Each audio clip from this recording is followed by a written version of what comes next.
Nobody in that skyscraper dared to meet his eyes for longer than a second.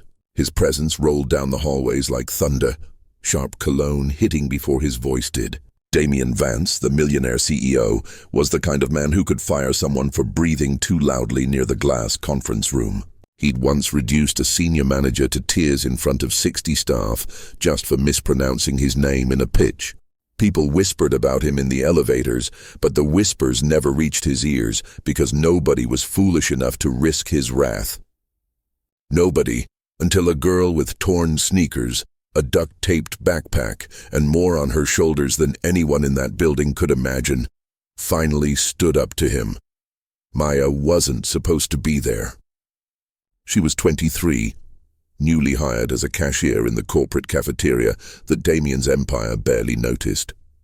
The job paid minimum wage, but it meant everything to her. Her mother had died 2 winters ago, leaving behind Maya and her 8-year-old brother Daniel, in a 1-bedroom apartment with a fridge that usually held nothing more than a half-empty jar of peanut butter and stale bread. Their landlord's eviction notice had been curling on the front door since last week, the ink already smudged from Daniel's little hands, trying to straighten it. Every morning Maya knotted her fraying hair into a bun, kissed her brother's forehead, and promised him things would get better, even though she had no clue how. She moved quickly behind the cafeteria counter, counting coins in her pocket during breaks.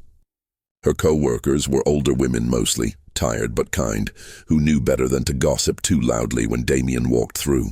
And he always walked through, flanked by sleek assistants in fitted suits and a female secretary whose bold red dress and leather jacket screamed confidence.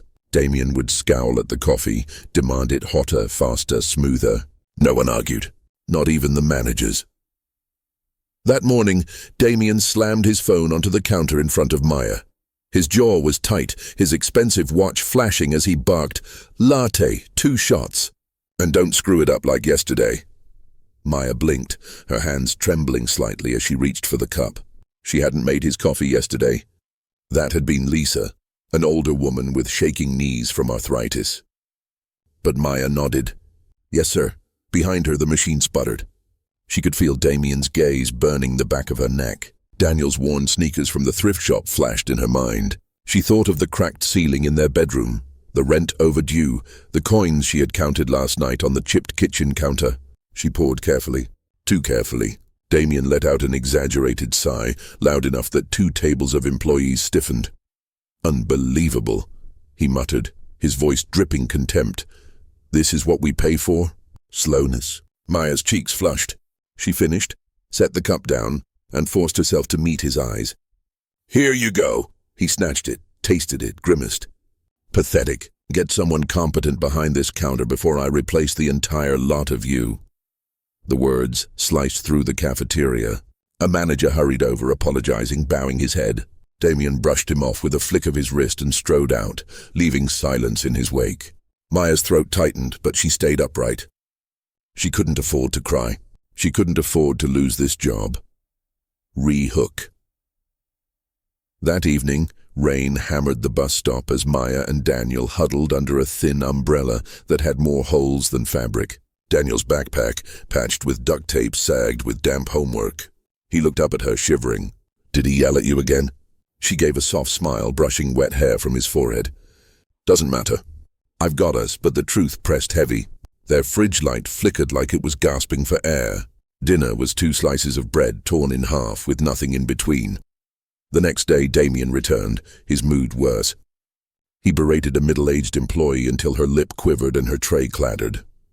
People froze, helpless. Maya stood behind the counter, fists clenched. She could taste iron in her mouth, though she hadn't bitten her tongue.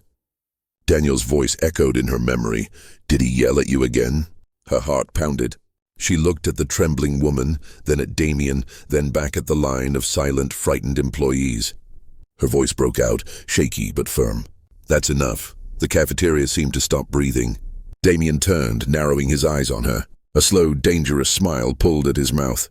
"What did you just say?" Maya's throat was dry, but she didn't look away. "You don't get to talk to her like that, not here. Not anywhere." A ripple ran through the room. For the first time, someone had stood against him. And Maya, a cashier with nothing but duct-taped hope, was staring down the millionaire everyone else feared. Damien's smirk deepened, the kind of grin that promised destruction. His assistants exchanged quick glances, already anticipating someone losing their job. The cafeteria staff froze, eyes darting between Maya's trembling but steady frame and Damien's polished shoes tapping against the marble floor. Even the air felt thinner, like the walls themselves were bracing for the explosion. "You think you can lecture me?" Damien's voice was low, deliberate, the kind that carried more threat than shouting ever could. "You a cashier?" Maya swallowed hard.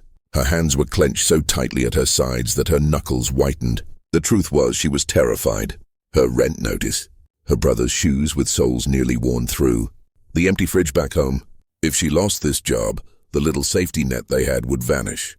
But then she saw Lisa, the woman he had just humiliated, still holding her tray with trembling fingers, eyes glistening.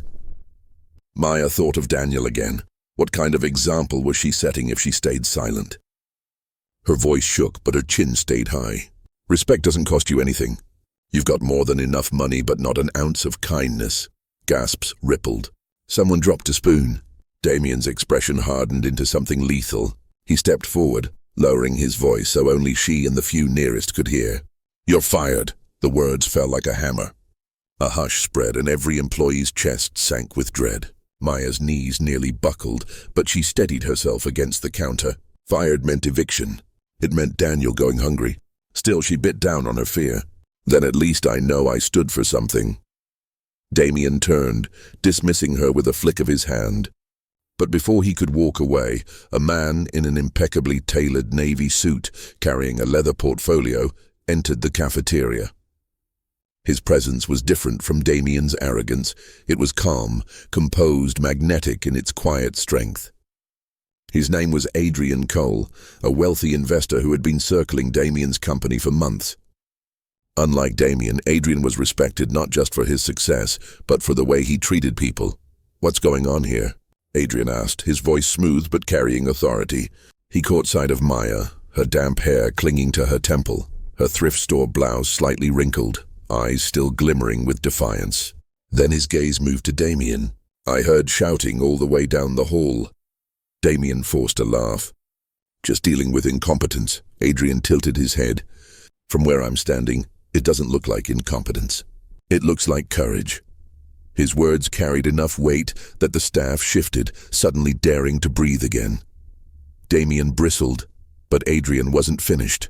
"Do you really think humiliating your staff is the mark of a strong leader?" "Because I call it weakness." The cafeteria seemed to tremble with the clash of two powers. Maya stood silently, unsure what this meant for her. She had spoken, but at what cost? Later that evening, after the office emptied, Maya lingered outside the building, waiting for the bus. Rain slicked the pavement, neon reflections stretching across puddles.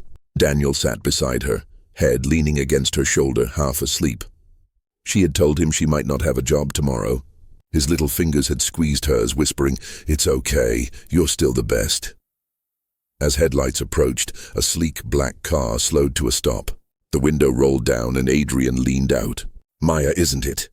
She stiffened, unsure if this was another blow about to fall. "Yes. You spoke up today when no one else would." His eyes softened as they flicked toward Daniel. "That takes strength most executives don't have. If you're no longer welcome there, I could use someone like you in my company." Her breath caught. She brushed her damp hair back, disbelief written in every line of her weary face. "Why me?" Adrian gave a faint smile. "Because you reminded me of my mother. She raised me alone, working 3 jobs. People treated her like she was invisible. But she wasn't. She had more dignity than any millionaire in a boardroom." The bus pulled up, but Maya couldn't move. Daniel stirred, rubbing his tired eyes.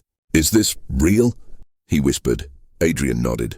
"Very real. I don't offer charity. I offer opportunity. You've earned it." He handed her a sleek envelope through the window. Inside was an advance check for 3 months' rent and a card with his direct number. No child should have to go hungry while their sister sacrifices everything. Maya's lips trembled. Tears blurred the neon lights around her. She had no words, only gratitude flooding her chest. Daniel clutched her arm. his eyes wide with a new kind of hope. In that moment, the world felt different. For the first time in years, the crushing weight on her shoulders lifted slightly. She wasn't alone anymore. Someone had noticed. Damien's reign of fear would continue, perhaps, but not for Maya. Because she had found something stronger than arrogance. She had found the proof that kindness, when wielded by the powerful, could reroute a life.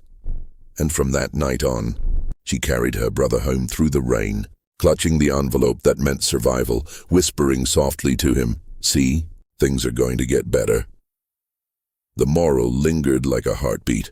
One act of generosity can change everything, and we all have the power to be that moment for someone else.